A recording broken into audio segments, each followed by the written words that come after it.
Quando você muda de caminho, você precisa começar a plantar de novo.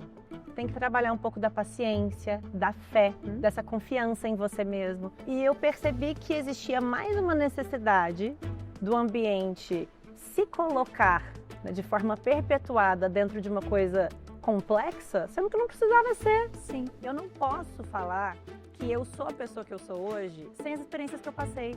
Eu sou a Luana Toniolo, mãe, empreendedora, esposa, filha, amiga, comunicadora e muitas outras versões. E nesse programa eu vou te convidar para conversar com mulheres admiráveis, que têm vivências reais, coragem e protagonismo.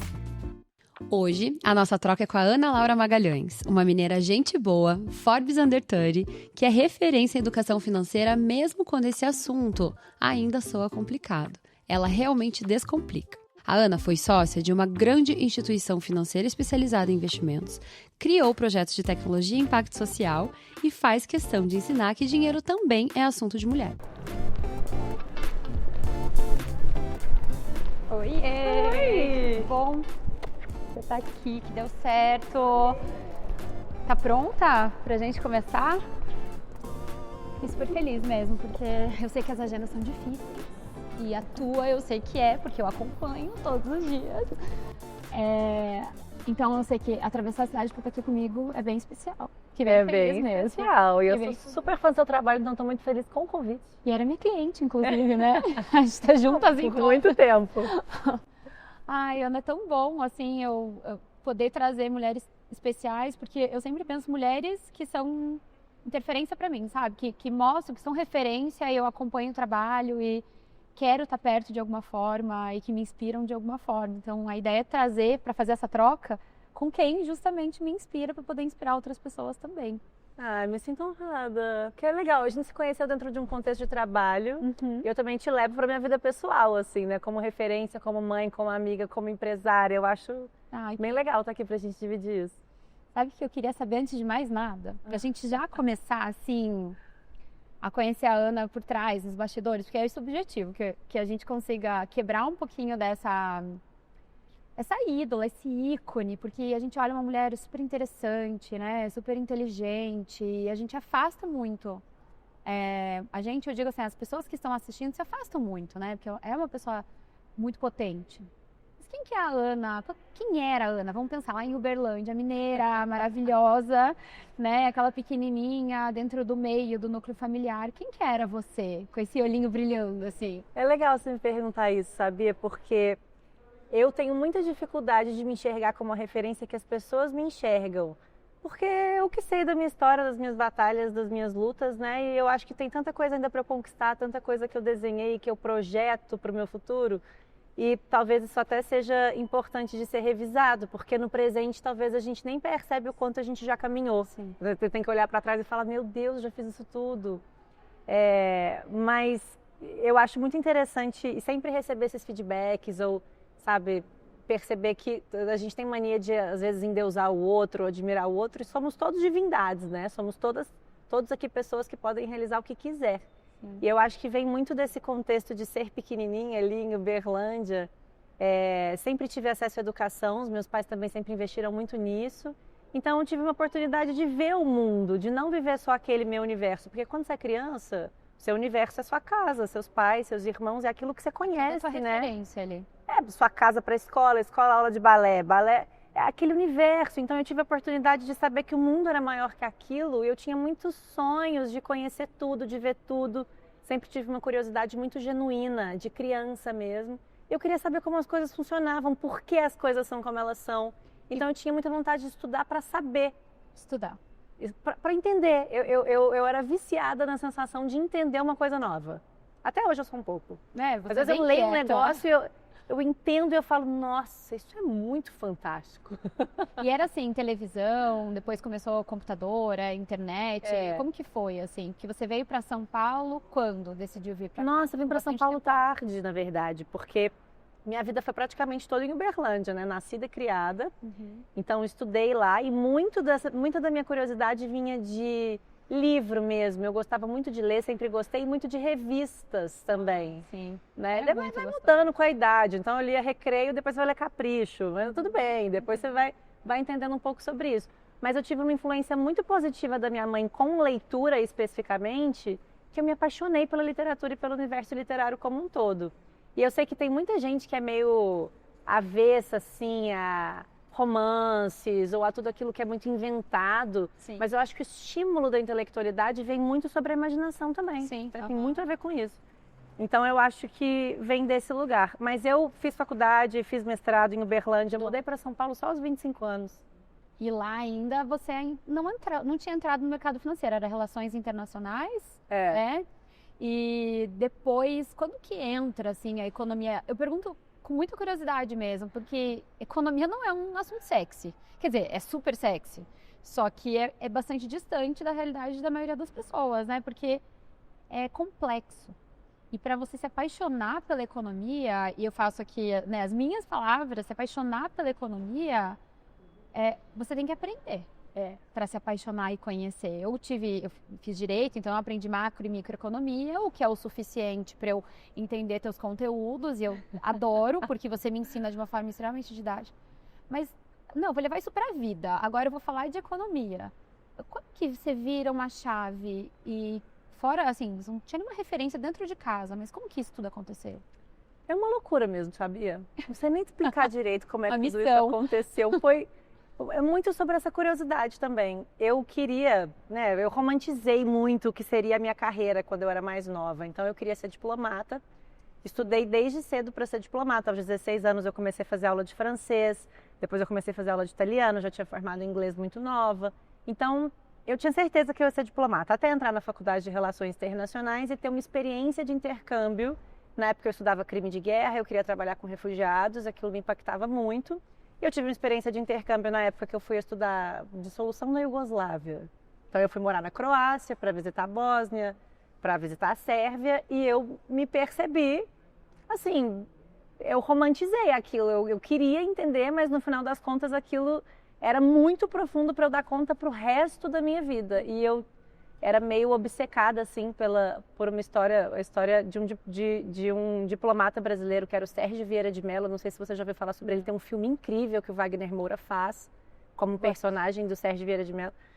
E aquilo, assim, chegou num ponto que aquilo me causava mais dor do que vontade de viver.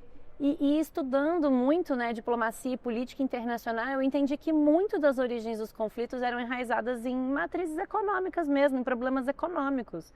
E na faculdade que eu fiz, por coincidência ou não, em Uberlândia, o Instituto de Relações Internacionais era vinculado ao Instituto de Economia até ele ser independente, porque era um curso novo. Então precisava formar a primeira turma para ele ser independente. Eu ainda era da segunda turma, então ainda tinha muito tempo para aquilo acontecer. Eu tinha muita matéria de economia também, sem querer. E acabei puxando muita matéria, entendendo muito sobre aquilo. E no final das contas entendi que tudo que eu tinha muita curiosidade de entender estava baseado num outro lugar que nunca tinha passado pela minha cabeça. Porque eu falava, gente, quem vai fazer economia, né? Para que economia? Eu não sou uma pessoa de exatas. Não sou uma é. pessoa de humanas. Não, isso eu ia te perguntar, não é. Não, e economia é um curso de humanas, as pessoas se esquecem disso. É verdade. Justifica muito sobre as relações internacionais, tudo, na verdade, né? Como você acabou de falar. Mas a gente vê outros perfis, né? O pessoal muito mais de exata indo para a economia. Vamos saber disso, sabia? Então, gente, nem tudo está perdido. Nós temos chance de entender muito sobre economia.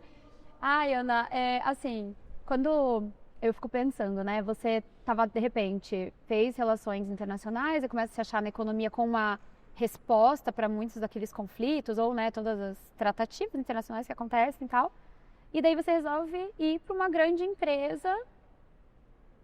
E aí? Sim. E aí? Não, e aí, Foi quando você veio pra cá. que é assim, é porque eu acho que a gente também, falar do passado é mais fácil do que quando a gente está vivendo, né? Com as ferramentas que você tinha lá, você... Porque imagina que eu fiz uma universidade federal no centro, assim, né, no Triângulo Mineiro, Sim. né, desse país, num curso que não é muito valorizado até hoje, porque você tem um diploma de relações internacionais. Eu lembro que meu pai me perguntava, você vai trabalhar com o quê? Aonde?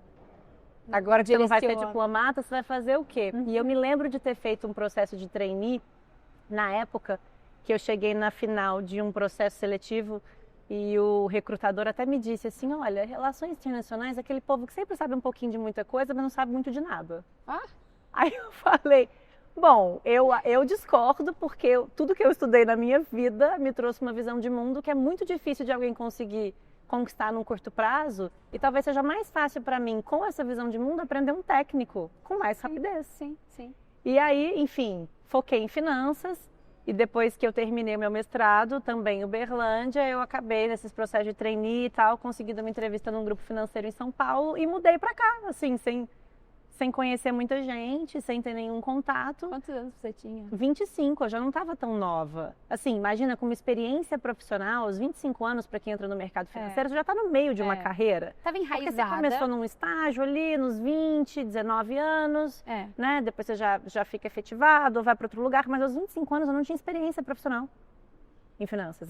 Meu primeiro emprego, e é até curioso, porque na entrevista, eu fiz 17 entrevistas até ser aprovado no grupo financeiro que eu comecei minha carreira, porque o RH falava assim, mas você já tem 25 anos e você tem um mestrado, como que eu vou te dar uma vaga júnior? Eu falava, mas eu não sei nada, eu preciso entrar na vaga júnior, se você me dá uma outra vaga, eu não vou conseguir trabalhar, eu preciso aprender do zero. Então, você qualificou demais. Era uma coisa que para mim não tinha problema também, porque até com as pessoas que eu conversava, era muito, por que você vai aceitar um downgrade? Eu nunca vi como um downgrade. Sim, eu via como uma porta de oportunidade. Exatamente. A gente vê várias mulheres que começam a se reinventar e às vezes vêm de outras carreiras muito qualificadas e de repente ela quer começar alguma coisa num mercado novo, até como executiva, e não consegue, porque vou te dar um downgrade, o que você vai querer depois? Né? Como que eu vou te fazer crescer? Não tem espaço para você crescer. Não, mas isso já é o meu crescimento, eu poder migrar, né? Entrar numa nova área. Eu vejo bastante caso assim. E daí, você chegou? Cheguei, minha filha, e aí era aquela coisa muito engraçada, né? Porque aí também tem um ponto que os meus colegas de trabalho todos tinham feito universidades extremamente caras e conhecidas, ou eram filhos de pessoas também extremamente conhecidas, e eu estava ali ocupando o meu espaço, vindo do interior de Minas Gerais, sem conhecer muita gente. E antes disso tudo, né, eu não posso deixar de mencionar, mas eu tive uma carreira como modelo antes de trabalhar como finanças também. Que ao mesmo tempo que me ajudava, me atrapalhava, né? Porque você chegava ali numa reunião, já estava trabalhando com finanças, mas aí fica aquela coisa de tipo, nossa, deixa eu pesquisar aqui, aí achavam todos os trabalhos, eu cheguei a morar em Nova York, né? Eu fiz muita passarela, eu fiz muita campanha, e no final das contas eu não queria que ninguém tivesse acesso àquilo, porque trazia um estigma, às vezes, que eu também não queria que ficasse mais associado à minha imagem. Assim. Que muita gente acha que é incompatível a beleza com a inteligência. O que é mais comum, né? Comum. Ou, na verdade... pensarem assim, né? Que também não está correto. A beleza te atrapalhou ou o passado? Porque eu fico imaginando, essa mulher inteligentíssima, que se aprofunda em tudo que faz. Ela fica curiosa e vai atrás. E, de repente, linda ao mesmo tempo. Obrigado. Como? Você sabe que, eu não posso dizer que atrapalha, mas eu acho que gera um certo nível de preconceito. Sim. E talvez outras colegas modelos, né, que já passaram por essa fase conseguem entender isso. Existe um estigma mesmo, do tipo, você só é bonita, então você só tem beleza para oferecer. Às vezes as pessoas padronizam isso, né? E é muito ruim. E no final das contas existe muito mais profundidade, seres humanos incríveis e mulheres maravilhosas que vão além daquilo que elas apresentam para o mundo, né? Então, na verdade, quando eu comecei a trabalhar com finanças, teve um pouco disso, assim, ser bonita não me atrapalhou em questão de oportunidade, mas me privou de ser levada a sério. Vamos colocar dessa forma? Então, por exemplo, eu já tive situações que era tipo, esse cliente é muito rico, então leva a Ana para quebrar o gelo na reunião. Entendeu? Era mais ou menos coisas assim. E já ouvi de cliente também, né? Olha, você é muito bonita, né? Eu tenho muito dinheiro. Sem hipocrisia, né? Isso acontece. Isso acontece em qualquer situação também. Não é só porque era da minha carreira, né? Eu acho que existe uma coisa ali também meio patriarcal desse processo do que é ter dinheiro, de você ser bonita e como se aquilo já criasse uma possibilidade de relacionamento, né? Entre as pessoas com que você pode oferecer. O que você tem, o que dá o match. Exato. Sim. Mas foi um período em que você acabou desenvolvendo bastante, né? Eu acho que foi o período, eu te acompanho há bastante tempo.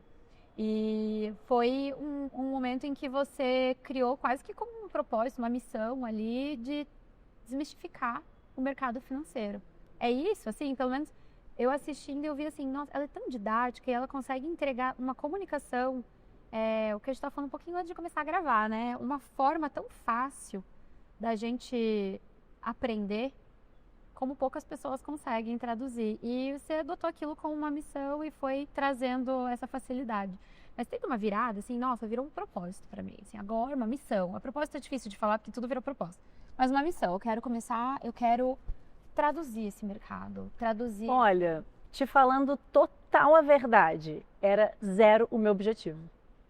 Porque estava muito atrelado a voltar para essa época de visibilidade, que eu não queria mais ter nenhum tipo de contato. Quando eu virei a chavinha na minha cabeça que era eu vou trabalhar com uma coisa séria, que eu considero muito interessante, onde todos os dias do meu trabalho eu vou ter uma evolução intelectual, que é uma coisa que me agrada, porque às vezes eu tinha um pouco dessa sensação de me sentir só usada, assim, talvez não seja a melhor palavra, mas era muito no quesito de passar um dia inteiro no estúdio, entregava uma campanha linda, mas eu não me sentia realizada. Entendi. E aí, quando eu comecei a trabalhar com finanças, eu quis muito abandonar isso. Então, quando surgiu essa oportunidade de criar um projeto que envolvia finanças, mas que também envolvia a minha imagem, eu não fiquei confortável imediatamente. Foi um processo para mim de aceitação de que aquilo seria um novo pedaço da minha carreira. E daí o fato de ter essa temática de, vamos lá, democratizar uma comunicação que sempre foi muito difícil, que as pessoas têm uma certa aversão, que é complexo, é difícil. Isso foi um motivador para você topar entrar nesse projeto? Você sabe que, na verdade, aí, quando eu topei, porque, na verdade, ali também eu não tive muita escolha, né? Onde eu estava, era uma coisa do tipo, nossa, esse projeto é incrível, você tem que fazer. E eu falava, putz, mas eu não estou me sentindo muito confortável, vamos fazer. Quando eu topei, assim, falei, não, então tudo bem, vou fazer um teste, porque se eu não gostar, eu posso voltar. Afinal de contas, eu estudei, eu posso depois mudar de ideia, né? Depois eu posso mudar de emprego, não sei. Uhum. O que aconteceu foi, o que você sabe, sendo Luana, e com as suas experiências, e com tudo que você já viveu, se alguém te fizer qualquer pergunta sobre tudo que você tem agora, você não vai ter dificuldade de explicar. Então, para mim, falar do universo financeiro não tinha nenhuma dificuldade, porque no final das contas eu estava ali dentro daquele cotidiano o tempo todo.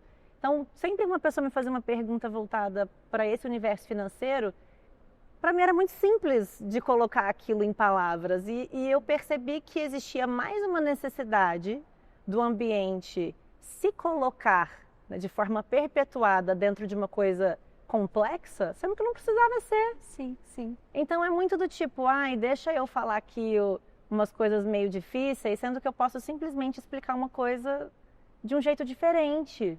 E eu acho que ter vindo de uma cidade que foge desse contexto de mercado financeiro me ajudou muito. Sim. Porque era eu sair de São Paulo e passar uma Páscoa em família em Uberlândia e ter alguém me perguntando alguma coisa sobre finanças, eu não ia explicar do jeito que eu falava dentro do escritório para as pessoas que estavam acostumadas com aquele linguajar, com aquele negócio. Então eu acho que foi um pouco disso, assim, de ter essa realidade externa, também dentro da minha própria existência, que me facilitou em criar todo esse contexto de explicação. E aí vem um projeto de explicar, né? Você não foi uma cria do mercado financeiro, você veio uma pessoa mais pronta e entra, né? Porque a cria do mercado financeiro, as pessoas sempre te colocam o mercado financeiro de uma forma geral de inacessível, elitizado, é muito difícil de entender. Eu, quando sento para falar com o pessoal do banco, eu juro que eu me preparo, porque não é o meu know-how, eu não tenho ali um background completo para fazer. Eu falo, só que como eu sou cliente, eu falo assim, gente, volta 2 páginas que eu não estou entendendo o que vocês estão falando.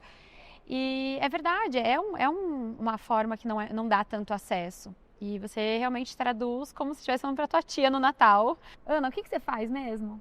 Tia, senta que eu vou explicar. Não, né? É a mesma coisa que eu explicava para minha mãe. Minha mãe, senta aí e me explica sobre o EBITDA. Deixa eu pensar aqui, vou te explicar como que funciona, né? Um DRE de uma forma geral. E você teve alguns momentos em que você se reinventou, né? Eu tava pensando, vamos falar disso, não vamos falar disso? Eu acho que a gente tem etapas da vida, assim, são ciclos, né, que foram acontecendo e a gente tem um processo em comum, certa forma em comum. A gente pode falar disso? Pode, claro, não tem o menor problema. Eu acho que o processo de se reinventar, ele é muito comum de qualquer pessoa que está disposta, né, a alcançar os próprios sonhos, assim, nada é constante. Imagine, né, tudo é cíclico, então tem esse processo de reinvenção que está intrínseco a esse movimento. Tudo é cíclico, é muito bom ouvir isso, porque existem momentos em que a gente fala, peraí, Eu estava aqui, agora eu vou para um próximo projeto, agora eu vou fazer o que eu vou fazer agora e como que vai ser essa próxima etapa, né? E como aproveitar tudo aquilo que eu fiz até então, conversas assim que eu acho que vale muito a pena a gente trazer aqui. Como que foi para você se reinventar de repente? Eu lembro que você falou também, uma época a gente foi no almoço juntas e foi muito gostoso, porque a gente pôde trocar, que você estava estudando sobre economia circular também, né? Exatamente. Como que foi? Você se reinventou num momento, conseguiu se achar rapidamente? Como que eu divido aqui um pouquinho, né? O meu também.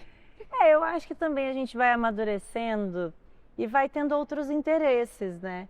Quando eu percebi que para mim não fazia mais sentido, eu não tinha mais como crescer ou aprender naquilo que eu estava fazendo, eu resolvi mudar de caminho. Mas eu nunca quis deixar de lado tudo aquilo que eu tinha construído e nunca deixar de honrar também quem participou dessa história de construção. Mas acho que existem ciclos, como a gente mencionou, e chega uma hora que você olha para aquela parceria e fala, não faz mais sentido para mim, continua fazendo sentido para você? Você não entende que às vezes está na hora da gente seguir um caminho oposto? E isso para tudo, né? Em qualquer aspecto da vida, profissional, relacionamentos, amizade.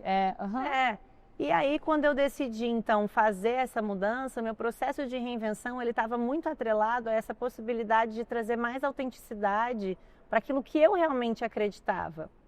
E fiquei na geladeira ali uns 2 anos, né? Tive um não compete um pouco alto, até para minha idade, para patrimônio, para o que eu tinha de pagamento, e para a quantidade de equity, enfim, é uma coisa totalmente discutível.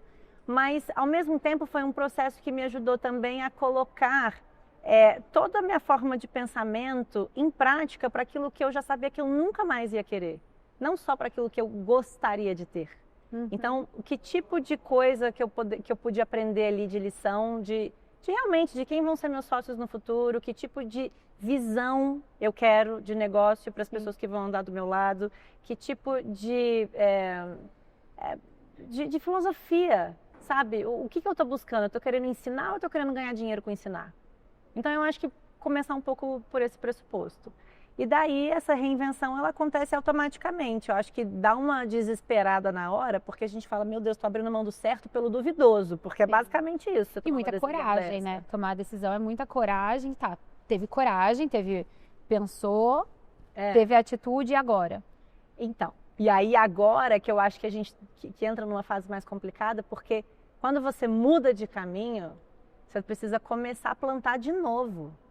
Não é que você deixou para trás tudo que você plantou, você ainda vai colher aquilo ali, mas você está começando um plantio novo. Sim. E ainda tem um processo para você chegar na colheita. Então, às vezes, tem que trabalhar um pouco da paciência, da fé, que eu acho que é o mais importante, dessa confiança em você mesmo. Porque o que eu aprendi, né, no meu espaço curto de carreira, que eu não vou dizer que eu tenho uma carreira longínqua, que eu não tenho ainda, é muito da confiança de que eu sei que eu posso fazer um bom trabalho, porque eu sou eu em qualquer lugar.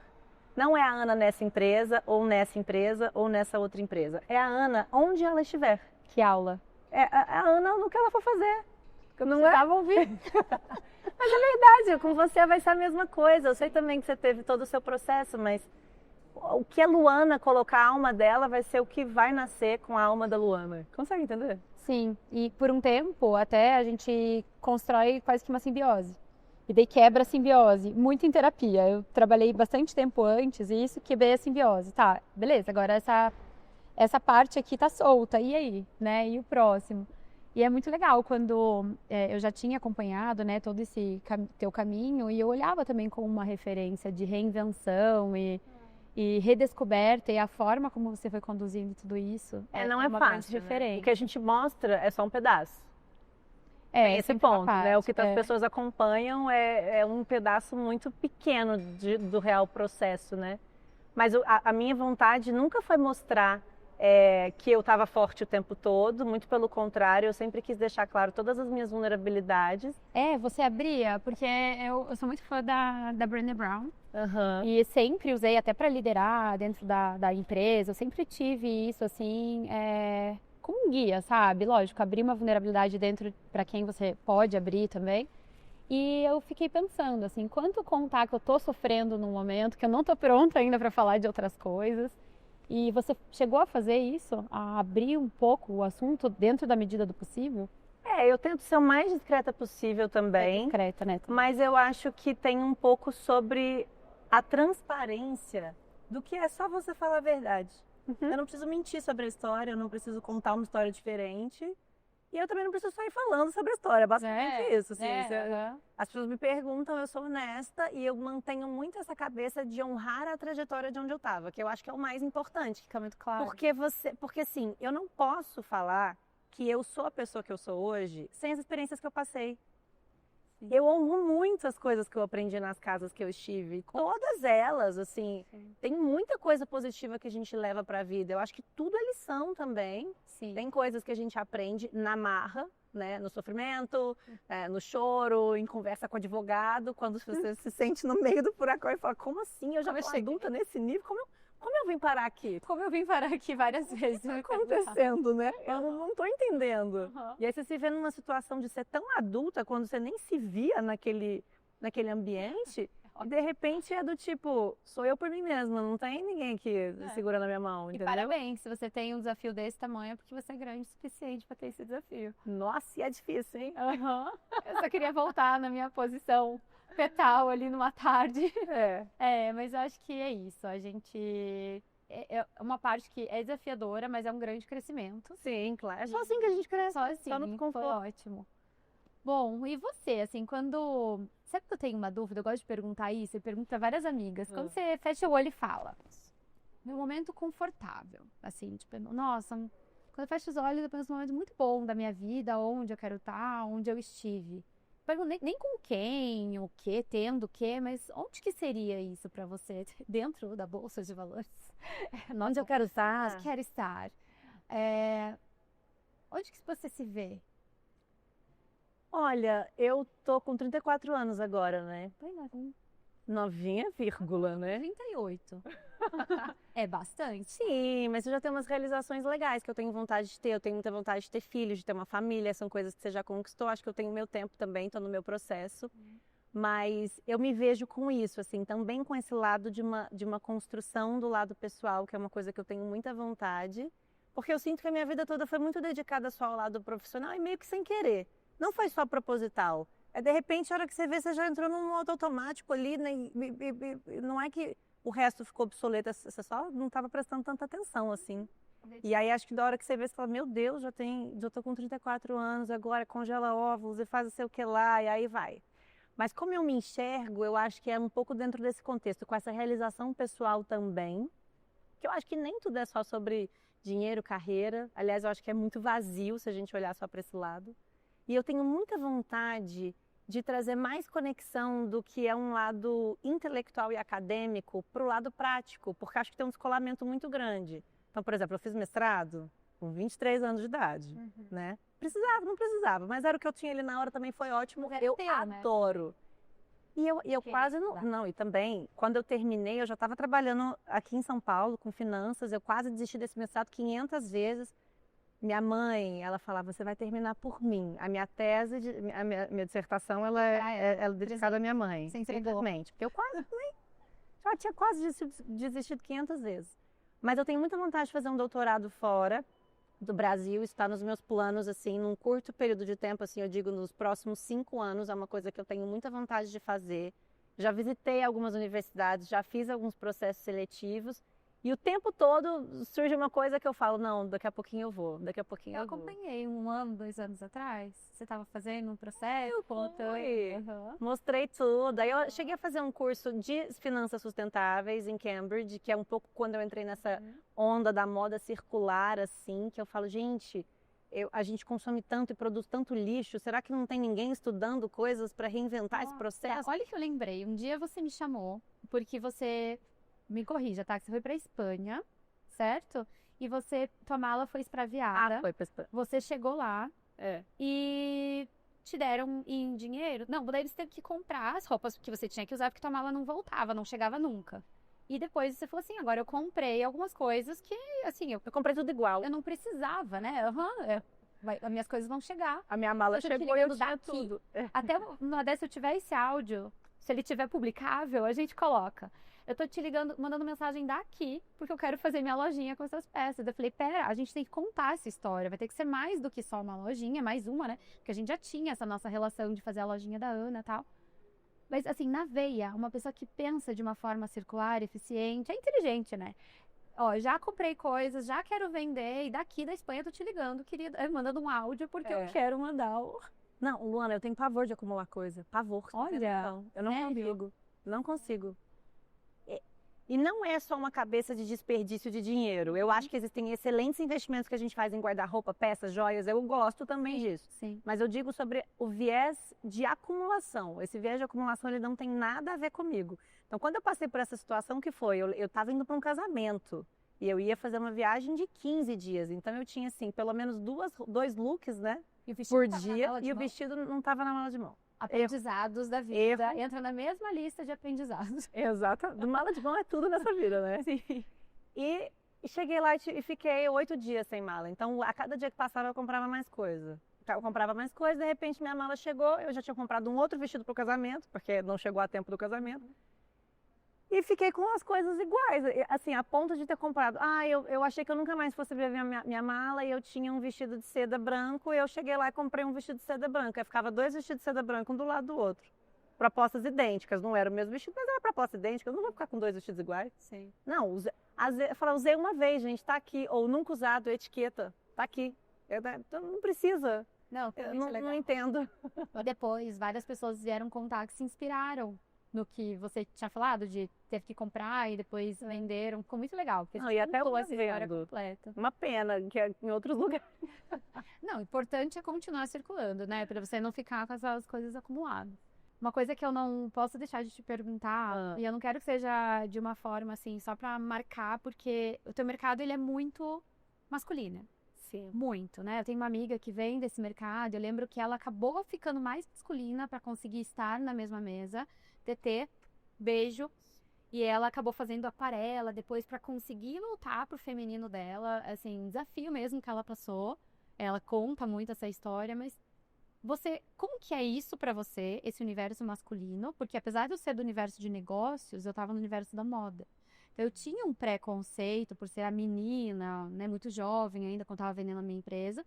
Mas o universo da moda, ele é predominantemente feminino. E como que é para você estar nesse universo? Se você teve momentos em que você realmente se sentiu excluída, sem hipocrisia, assim, né? Como que é no dia a dia isso? Não, sem hipocrisia nenhuma, porque a gente está sendo super transparente aqui, né? Bate-papo entre amigas que vocês estão... Uma troca. que vocês estão ouvindo. Mas não acho que é sobre ser excluída, não. Eu acho que é muito sobre você ser uma mulher na moda, às vezes também te dava mais espaço para criatividade e autenticidade, que é diferente dentro desse universo financeiro que é mais padronizado. Então, sem querer, a gente entra assim nesse nicho de ser pertencente, mas muito porque o ser né, feminino demais às vezes assusta muito do ambiente onde a gente está. Então eu acho que tem muitas mulheres super elegantes o tempo todo, mas talvez um pouco daquela coisa de sempre padronizar o que é considerado bonito dentro de uma ótica masculina ou considerado aceitável dentro do mercado de trabalho só numa ótica masculina. Sim, sim. E sempre tentar revisitar isso ou mudar isso, sabe? Eu acho que é muito legal. Você vê, tem muitas mulheres assim com carreiras longínquas no mercado financeiro. Isso não sou eu que estou falando, mas eu já percebi e já foi falado inclusive em alguns eventos. Mas, por exemplo, quando você olha para mulheres de grande carreira, às vezes é muito difícil de você encontrá-las, né? De ver essas mulheres em alguma situação onde tem cabelo muito longo, ou usando muita cor chamativa, ou estampa, ou algumas outras coisas femininas, assim. Então é muito mais do preto e branco, cabelo curto, unhas discretas, que é elegante, tem a sua... Existe até um manual geral que é visível. Tá ótimo, mas assim, você não precisa só perder a feminilidade dentro daquele contexto, entendeu? A tua essência, talvez. Sim. Mas eu acho que isso está mudando, sabe? Eu acho que... Eu gosto de dizer isso, assim, muita gente me pergunta sobre o universo financeiro muito machista ou um pouco dessa padronização. mas eu acho que foi muito pior para quem veio antes de mim. Eu acho que eu já cheguei num momento onde muita mulher batalhou por muita coisa e o caminho já estava mais ou menos facilitado. Sim. Não está Não, 100%, tá pronto, mas já avançou. mas eu acho que a gente já pega umas batalhas ali que foram importantes para quem veio antes. Eu penso nisso no jurídico. Eu lembro que quando eu fiz essa transição de carreira de advogada tributarista, então era assim, bem padronizada, era tudo terninho, as mulheres eram todas, se vestiam muito parecidas. Eu sempre fui amante da moda. Então, eu era uma advogada, com cores, com cabelo, né? E eu lembro que eu falava, eu não quero usar terninho. Eu fui fazer um mestrado em taxation, em tributação internacional, e eu falava, mas eu não quero usar terninho. E para atender as grandes auditorias, que seriam meus clientes, eu teria que. Então, era pelo look que eu também, Era tem outros pelo motivos que me look. tirou do direito. Mas tudo Não, isso já... eu entrei numa noia uma época, eu só usava roupa muito sóbria, não queria usar maquiagem para não chamar atenção, eu não queria que as pessoas, que assim, eu queria ser o mais discreta possível, eu não queria que as pessoas me vissem. Para começar... É pra ficar tipo assim, já estou aqui pelo meu cérebro, não conversa comigo não. E o que te faz te manter Ana? Te manter com a tua essência, com o pé no chão, para que você não se afaste de você? Que existem alguns momentos que a gente vai num fluxo, né? A gente caminha num flow e é empurrado e entra num movimento, às vezes até quando a gente está crescendo rápido, você não era nova, 25 anos? Era nova, velho. E teve uma ascensão rápida, mas quais são tuas práticas e o que você faz para você voltar para Ana? Vai pro Berlando? Não, pode ser também. Eu tenho uma conexão muito forte com a minha família mesmo, nem sempre foi assim, mas eu sou muito conectada aos meus irmãos, à minha família, então a gente se encontra com frequência. Isso com certeza me deixa bastante conectada, mas eu sou muito fã dos meus momentos de solitude, assim. Porque eu acho que trabalhar com internet, ser uma figura pública, estar falando o tempo todo, talvez cause uma noção nas pessoas que assistem de que a gente tem uma vida muito aberta. Mas eu gosto de ser muito discreta sobre a minha vida pessoal e principalmente com o meu círculo de amizades, assim. Então, o que me reconecta comigo mesmo é um ciclo fechado, fazer coisas que eu gosto, sem muito alarde, gastar tempo. Eu amo tomar café da manhã lendo poesia. Tipo, o dia que eu consigo tomar um café da manhã com calma, lendo um livro de poesia, é o meu dia preferido. Eu falo, ai meu Deus, se estiver na frente do mar, tá, assim. Então, o teu momento, Acabou, teu momento de conforto é isso. Meu momento de conforto é isso. Meu dia perfeito é um livro na frente do mar, café da manhã com calma e, sabe, assim, sem pressa de resolver nada. Eu posso trabalhar naquele dia, não tem problema, mas hora. É eu acordar cedo, é ler, ter uma leitura, assim, sabe? Porque na correria do dia a dia eu acordo, você já abre o olho, já pega o telefone, já confere a notificação, já vê, postei alguma coisa errada, saiu alguma notícia, o que eu preciso postar, como é que vai? E aí você já entra no modo automático, assim, já vou pra academia, já liga um podcast, já treino ouvindo podcast, já volto, café da manhã ouvindo o segundo podcast, qual que é a próxima notícia, o que aconteceu? Vou tomar banho ouvindo o terceiro podcast, e aí de repente sentei na cadeira, resumo, o que tá acontecendo, quais são os roteiros do dia, Você tem o timing, né? Você tem o teu você tem que fazer dentro. Cada dia é um dia. Chegou na hora do almoço, eu já fiz 500 coisas. Já acompanhei vários relatórios, já vi tudo que tá acontecendo, o mercado tá fechando lá fora, tá acabando de abrir aqui, entendeu? Então, aí eu falo, às vezes eu olho o relógio e falo, gente, são 11 da manhã ainda? Nossa, acabei meu dia. Agora, aí eu até tenho umas pausas assim no meio do dia almoço, eu até tenho um espaço maior, porque depois só o fechamento de mercado é que muda alguma coisa. Mas Eu vou te chamar pra almoçar. Almoço é sempre ótimo, então, porque aí à noite eu já gosto de fechar minha energia também, já fico mais recolher também. Começa a escurecer, eu já preciso intocar de novo. Sabe uma coisa que me reconecta comigo também, que eu aprendi só agora a fazer, que eu achei que foi muito bom? Fechar a minha agenda. Isso é muito importante. Porque dentro da empresa, né, você tem lá o calendário aberto, eu comecei a fechar, então assim, horário de almoço, só nas quartas-feiras, você não me convida para almoçar outro dia que eu não vou. Então, assim, terça e quinta é dia que eu almoço em casa, não, mas é super importante, esse almoço você tem que ir, eu vou pensar se eu vou querer ir, porque tem os dias que eu quero almoçar em casa, quero ler com carinho as coisas que eu estou fazendo, revisar o material. Então não é também tudo sobre o social e estar trabalhando, entendeu? Sim. Sabe que eu aprendi isso recentemente, no momento que eu tive que fazer algumas escolhas de acelerar um pouco mais ou voltar. E eu tô com 2 pequenos, na verdade não tão pequenos, 6 e 9 anos. E eu tenho certeza que o momento que eu mais gosto da minha semana é levar meu filho pro clube para jogar futebol. E as mães estão sempre correndo, sempre suadas, eu tô sempre feliz. Eu tô sempre feliz no clube, eu amo aquele momento. Meu marido fala, você consegue hoje? Eu falo, claro que eu consigo, porque ele me deu muito suporte por muito tempo, eu não conseguia, né? Eu tava sempre das 7 às 7 na troque. E eu amo esse momento caótico de ter que dar banho correndo, ter que dar o almoço, ter que deixar na escola, eu levo todos os amiguinhos juntos. Como que pode, né? Assim, e alguns simples momentos que fazem a gente dar valor em todo o resto. Isso é muito legal. Saber o que te faz bem. Ai, já deu, tem pouco tempo agora. Mas falamos de tanta coisa. Mas a gente conversa mais também. A gente continua, porque eu, assim, tenho tanta coisa pra te perguntar ainda, principalmente nesse momento, mas eu tava lendo 2 livros que aqui você também gosta. Tem A Morte é o Dia que Merece Ser Vivido, da doutora Ana Cláudia. Esse foi um livro que mexeu comigo. Eu li no ano retrasado, no momento que eu estava fazendo escolhas para a vida, querendo entender para onde que eu vou. E nesse momento eu entendi que do que eu quero, eu não quero me arrepender, eu não quero me orgulhar no final da minha vida, quando eu tiver com meus 80 e poucos, se Deus quiser 90 e poucos, 100 e poucos. Quero viver muito.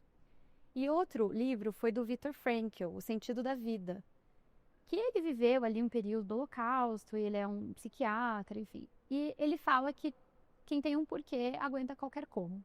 E me ajuda bastante em todo esse processo recente. Eu faço essa introdução para perguntar para você assim, qual indicação de livro você daria daquele que transforma e como que isso refletiu na tua vida, de uma forma geral?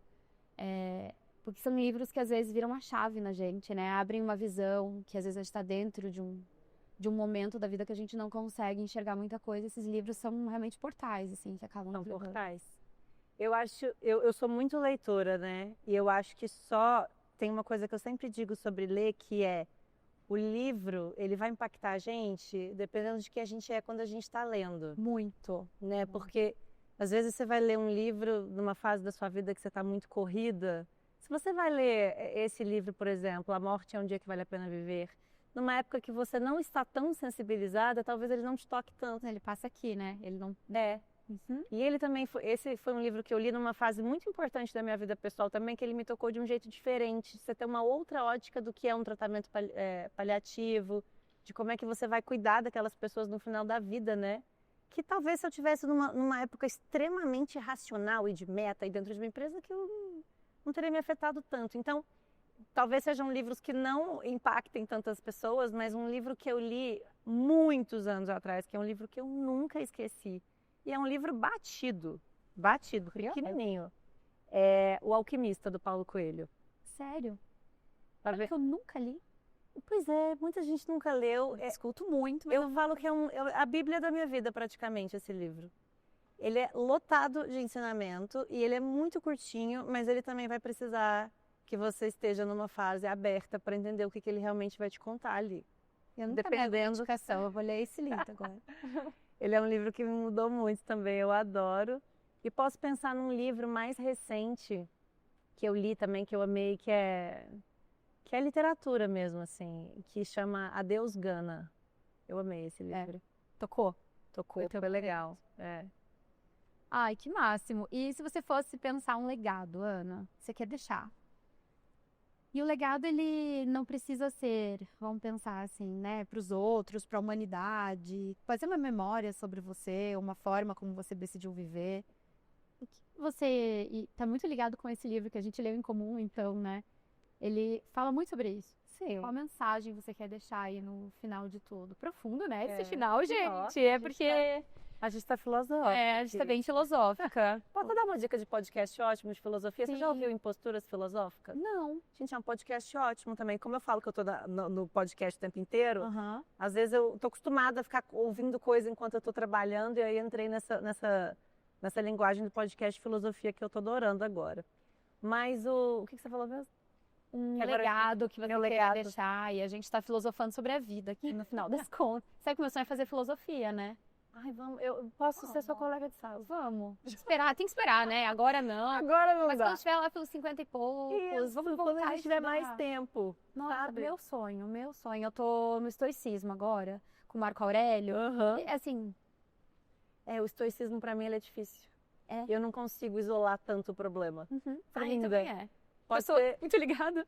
Pode ser que eu tô numa vertente muito existencialista. Eu sou Sartre, tô numa fase de Sartre, assim. Eu ainda não sei onde eu preciso descobrir. Mas Sêneca e todo aquele começo tá complexo. Eu tô mastigando aquele livro. Sabe quando você vai, você precisa voltar. Não, e olha que é um livrinho pequenininho também, esse Meditações, né? Mas ele é profundo.